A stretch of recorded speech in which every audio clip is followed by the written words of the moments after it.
Hello, and this is LNP's The Huddle. I'm Tim Gross, joined here by John Walk and Keith Schweigert. Guys, it's 8 week of the high school football season, and week 7 was, to use a technical term, bananas. I mean, our leader in the staff picks went 7-5. Actually, 3 people went 7-5. That was Ed Groover, Mr. John Walk, and Laura Thompson. So usually clearly, with those records, we obviously have no idea what we're talking about. So let's pick some games. Yeah. Let's go with Manheim Township at Wilson and LS at Cocalico. Guys, game of the week, Township-Wilson. The Bulldogs obviously have the 61-game winning streak in Section 1. They've won the last 8 section titles. Manheim Township was on a roll before a Hail Mary against Warwick kind of disrupted them a little bit last week. So do you think the Blue Streaks come back a little bit fired up after the loss last week, or is Wilson just going to keep being Wilson? Yeah, and speaking of, I have no clue. This is kind of a game for me. Township, it seems, last couple seasons, they start out slow, and then this point of the year, they're super red hot. I would have said that until last week's up, but how can you judge a loss based on a Hail Mary? I kind of wavered on this. I'm going to go with Wilson, one, because it's a home game. They don't often lose games at home. It's probably been years since they did that, and they show up in big-time games.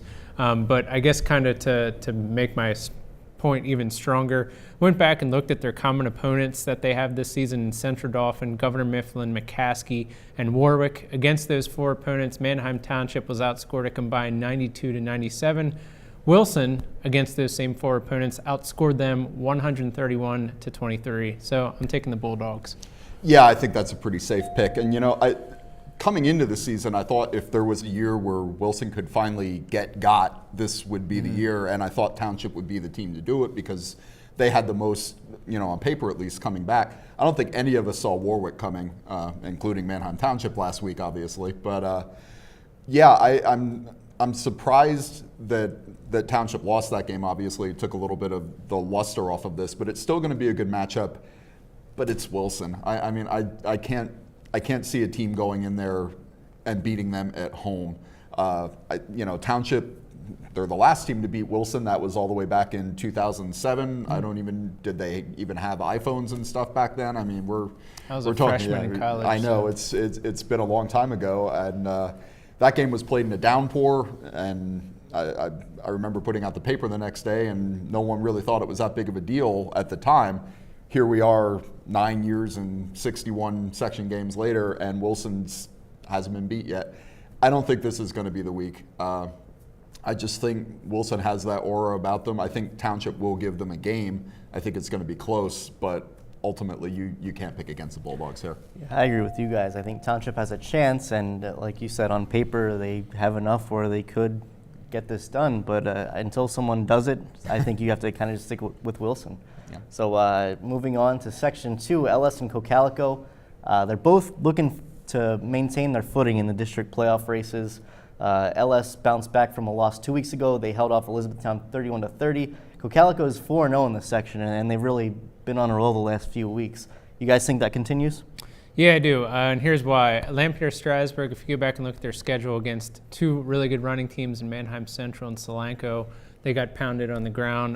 Manheim Central racked up 400-plus rushing yards against LS. Cocalico nearly put up 600 rushing yards against the Pioneers, so it's hard to envision LS finding any way of slowing down the running game of Cocalico, which has that line made up of Maxwell, Hall, Strunk, Fromm, Sauter, Shaver, and Hoover, and they make room for running back Brandon Brubaker, who is apparently nicknamed Brewdozer, which is an awesome nickname, by the way. That's pretty great. And don't forget about Colton Goodman and quarterback Brady Sawyer. I'm going with Cocalico. The Eagles win their 6th straight.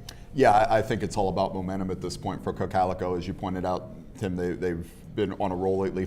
They've started out 0-2, have won 5 games since. The closest, obviously, was the win over Manheim Central. Big win there, and let me see, that was a 28-24 win over Manheim Central, which really vaulted Cocalico into first place, and I think they stay there. As you pointed out, I don't know that LS has the defense to stop them. I think LS's only hope here is if they can get it into a shootout and maybe spring some big plays, because Cocalico's, they're going to do what they do every week. They're going to hand the ball to Brubaker and try to eat up that clock and just methodically move that ball down the field. If they can do that, I think it's going to be a long night for LS. Yeah, I agree with you guys. I think LS's defense really has some things to work on, and everyone talks about Cocalico's offense and the Veer and Brubaker and the running backs and the line. Their defense has been pretty good so far this year too. I think they haven't given up 30 points in a game all season.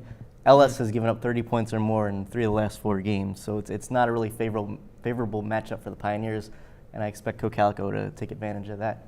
So those are our game picks. Tune in every Thursday afternoon, and be sure to check out our coverage on LancasterOnline.com every Friday night for the LL League scores and results. Thanks for tuning in.